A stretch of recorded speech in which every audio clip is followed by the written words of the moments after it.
Hi everyone, I'm Rocky and in today's session I'm going to tell you about homophones. So what are homophones? See, homophones are those words which do have same pronunciation लेकिन उनके meanings different होते हैं. So come along with me in this video and let's have a look on those homophone words. So number 1, days, days and days, days. Okay so DAYS days का मतलब है more than one day and DAZE days का मतलब है feeling of distress. ठीक है, feeling of distress मतलब अचंभे में रह जाना.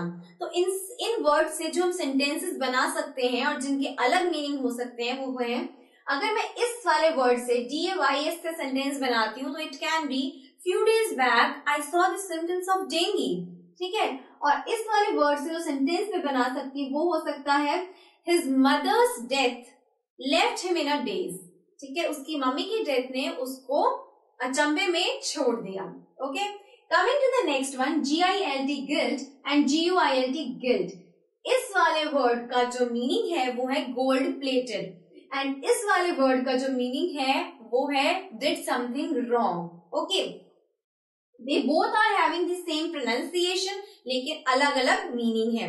सो GILT से इस वर्ड से सेंटेंस बन सकता है वो हो सकता है that wasn't solid gold, it was just a guilt.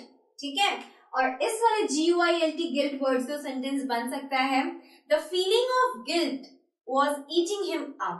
ठीक है, सो दिस इसका मतलब है कुछ गलत काम किया है और इसका मतलब है गोल्ड प्लेटेड, ओनली सोने की परत. ठीक है, Coming to the next one, MAIL male and MALE male, same pronunciation लेकिन meaning different है. MAIL male का मतलब है postal delivery, postal delivery. तो sentence जो हम इस MAIL से बना सकते हैं वो क्या हो सकता है, I'll mail you the check tomorrow. ठीक है, मैं आपको मेल कल कर दूंगा, मैं आपके चेक की डिलीवरी कल कर दूंगा. So I'll mail you the check tomorrow. Okay, और MALE इसका मतलब क्या है, masculine person. ठीक है, masculine person. तो इस मेल से जो सेंटेंस बन सकता है, do you prefer male or female doctor? Okay, so MALE means male, that means masculine person. Coming to the next one, scene and scene. ठीक है, इस सीन का मतलब है विजुअल लोकेशन, विजुअल लोकेशन जो सिंपल में दिख रहा है.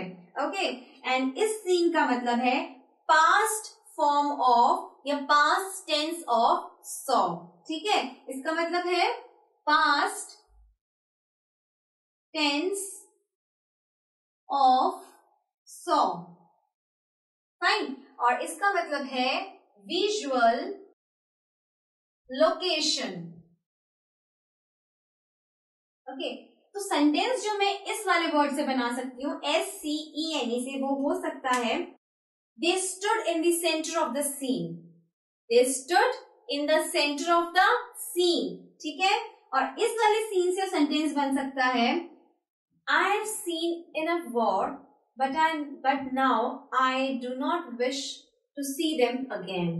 ठीक है, I have seen enough war, but now I do not wish to see them again. ठीक है, so these are having the same pronunciation but carrying different meanings हैं.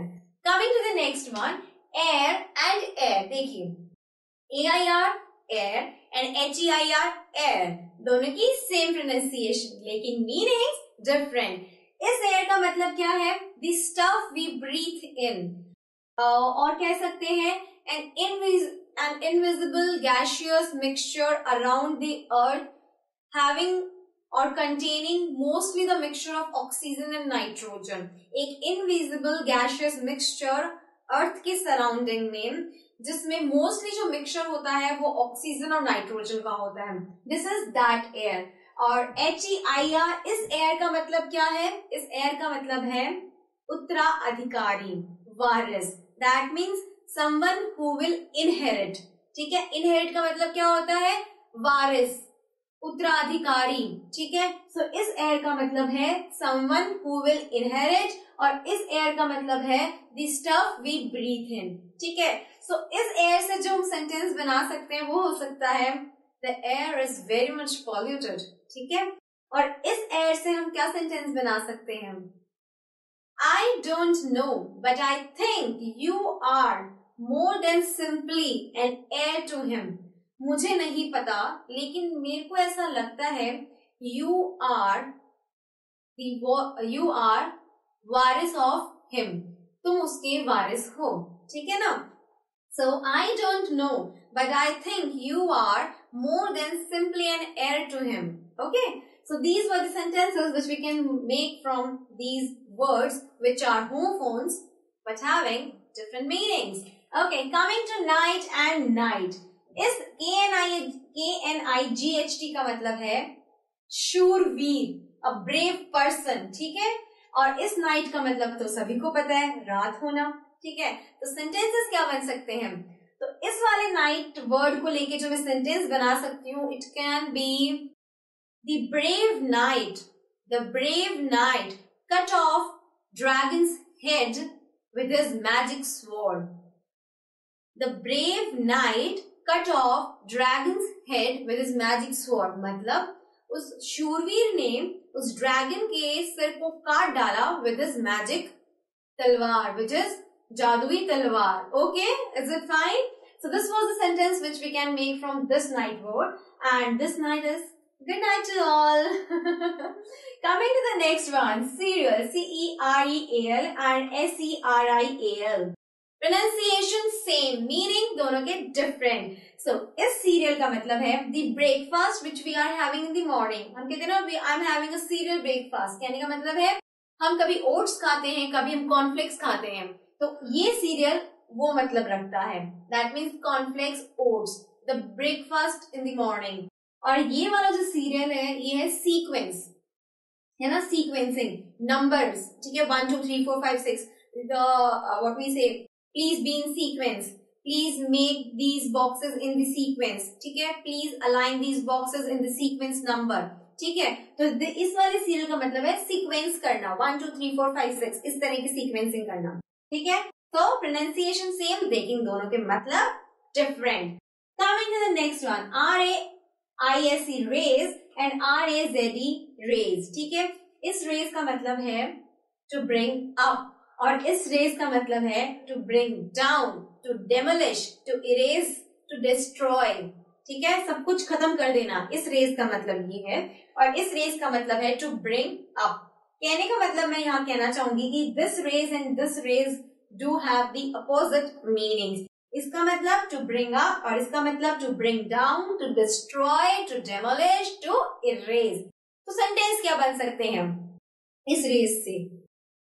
RAISE, इस रेस सेंटेंस बन सकता है his success helped raise his spirit. His success helped raise his spirits. Okay? उसकी success ने उसकी मदद की उसके आत्मविश्वास को बढ़ाने के लिए. So his success helped raise his spirits. और इस रेस से क्या सेंटेंस बन सकता है? The builder has plans to raze this building and then develop this area into strip of malls. उस बिल्डर का प्लान है कि वो इस बिल्डिंग को डेमोलिश कर दे और फिर इस एरिया पे वो एक मॉल बनाए, ठीक है. So the builder has plans to raise this building and then develop this area into strip of malls. Okay, so this was all about the homophones which we have learned in this session, and I feel अब आपको समझ में आ गए होंगे कि what actually are homophones. So this was all about it, and it's me Rakhi saying you all goodbye.